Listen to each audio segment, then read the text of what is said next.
Dog and Parrot for the pre-match talk, and put your hands together for the legend that is Supermac. Thank you.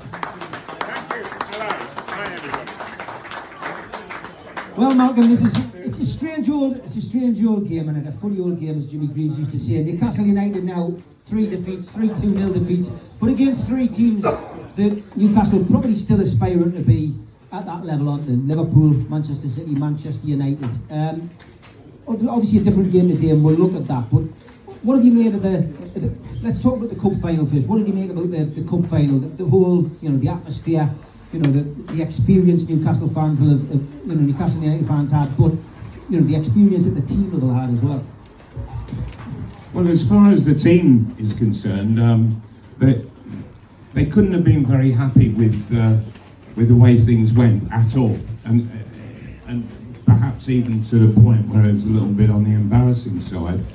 That we didn't really create a real threat at all on Man United. And Man United, they started the game off for the first 20 minutes, just packing their own penalty area with numbers, and then they gradually sort of got more and more possession and started then to come out, and that's where Newcastle seemed to get caught out some, that we're not reading it as well as we should, when other sides are trying to just turn the game to their own favour.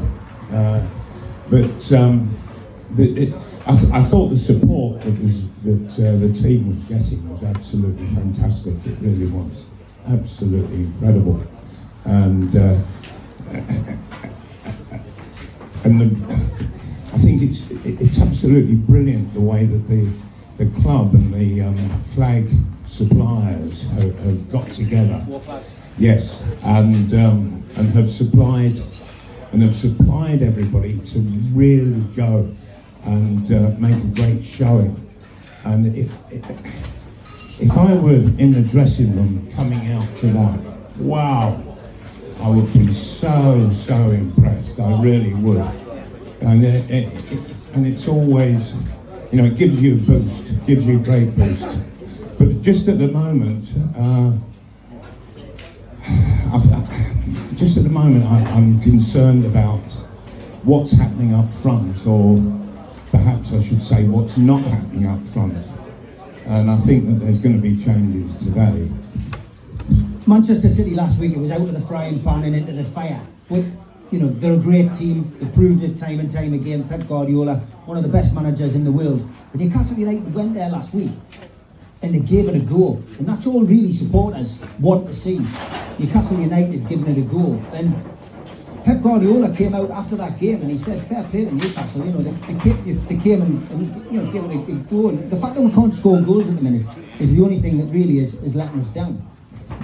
Well, that was the difference between the two sides, because Newcastle had 3 good chances.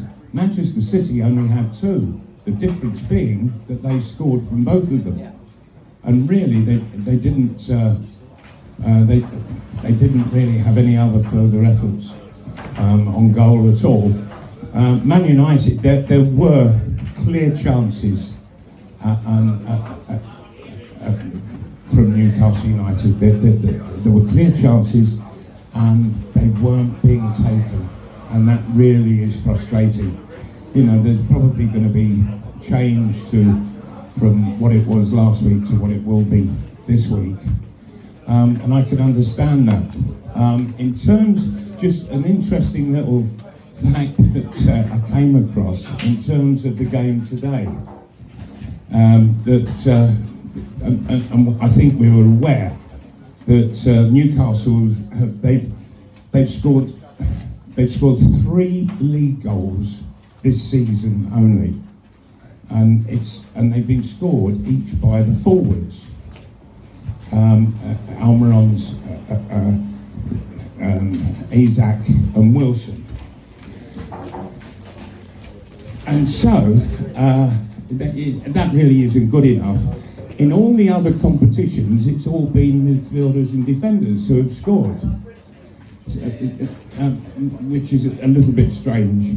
But anyway,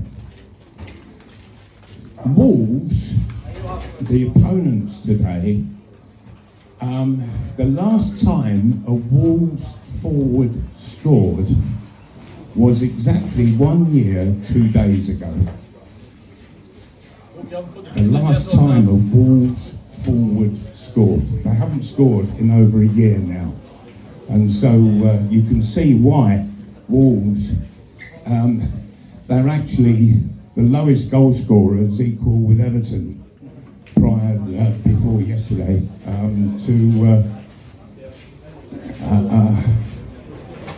the lowest goal scorers. So you can see where their problems are, that they're absolutely clear. And Newcastle should be taking great advantage on that. I think the big surprise last week, and I think, not very often anybody can speak for Newcastle fans, but I think we're probably all groaned when we saw the line-up last week with Lascelles in it. But he actually was man of the match last week. I would imagine with Shaw back from his concussion that he'll be straight back in today. Will that be a little bit harsh on Lascelles, do you think? Well, yes, I thought Lascelles played really well. It's the best I've seen him play, I think, for, dear me, since soon after he arrived. For some reason, under Steve Bruce, Lascelles was insistent that somebody come round covering his back all the while. Well, and it seems that he's quite happy to not have that at all, to not have that cover. And he's been playing really confidently. So yes, I'm seeing him in a different light. But the fact that Shah is now is going to be fit for today, I think yes, he's got to come back in, because the pairing of Shah and Botman have been absolutely magnificent this week. And you mentioned earlier about the last three league results. Last three results have been 2-0 defeats. And you can't point a finger at the defence in any way, because they have been absolutely fantastic all the way from the very first game all the way through this season. What the defence aren't getting is a break, a breather. What they are looking forward to is Newcastle not getting 1-0 up, but getting 2-0 up. That's the killer goal, the second one. And that's what we're not doing. And so the defence, whether they're at 0-0, they're under pressure. If they go behind, they're under pressure again. If Newcastle go at 1 goal ahead, the defence remain under pressure, because at 1-0, it just takes the opposition to score 1 goal. So they're chasing getting back into the game. 1 goal, it's all square again, and they're back into the game. Score the second goal, now they've got a mountain to climb. And that's what we're not doing. We're not giving the defence that break, that opportunity to take the pressure right off them and let them go and enjoy the game a bit. They're constantly under pressure.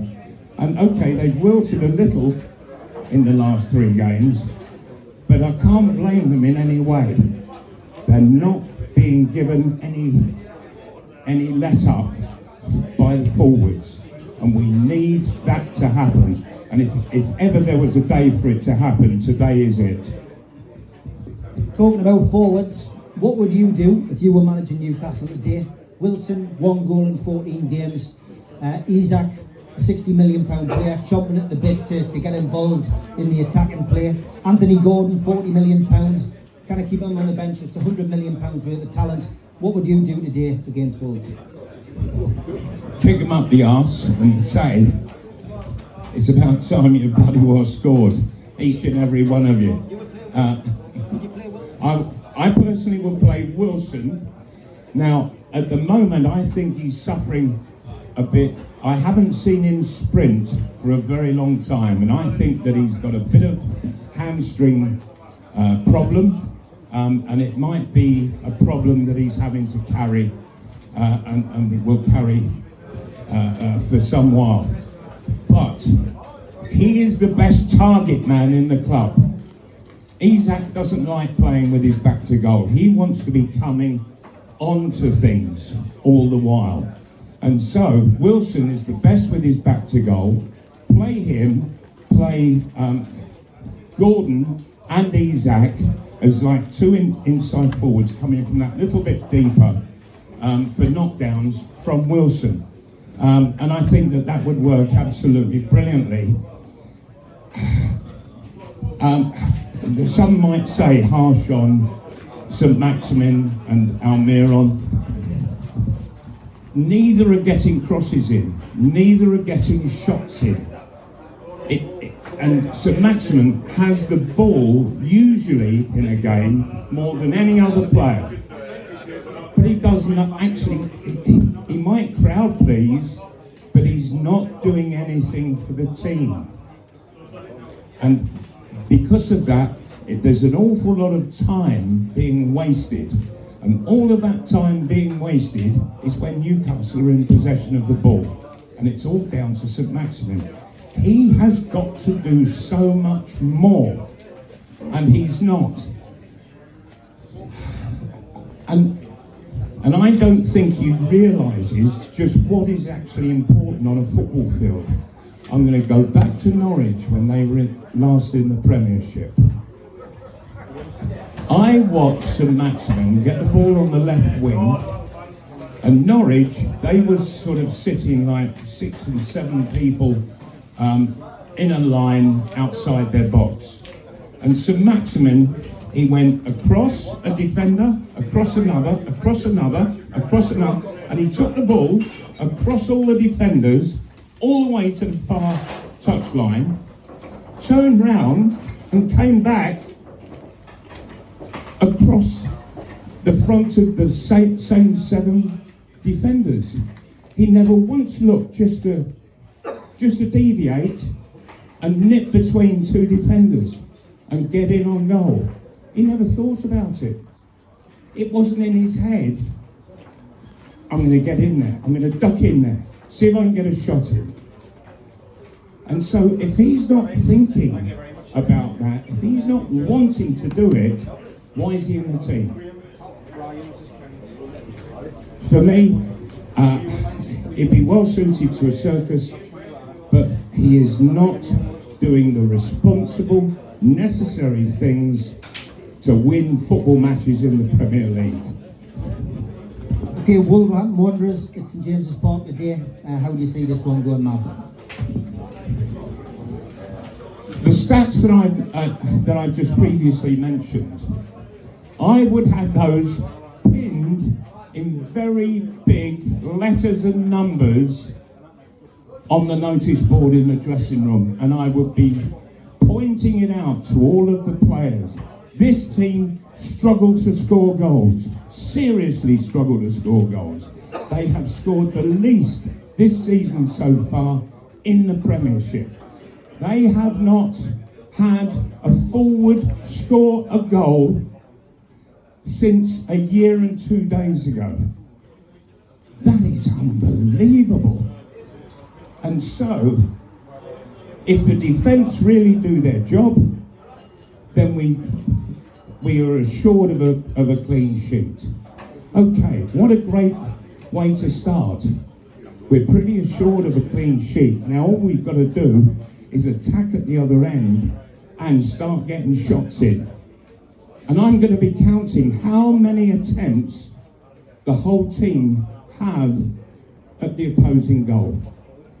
And we should be absolutely chucking everything at them today. Then they're a good footballing side of Wolves, but the good football counts for nothing if you're not scoring goals. If you're letting in more than you can score, then results will go against you. And that's how Newcastle have got to look at it today, that it is imperative we go out and score goals today, and that should be foremost in everybody's thinking. Prediction, please, Mark. Well, I just hope that the players are here and have listened to what I've just said, because I'm going to take them to win 3-0. Ladies and gentlemen, he'll be back in to take the plaudits or the boos. Put your hands together for Supermac, Malcolm MacDonald. See you after the game, Mal. We've got the, as usual, we've got the raffle that we're going to do.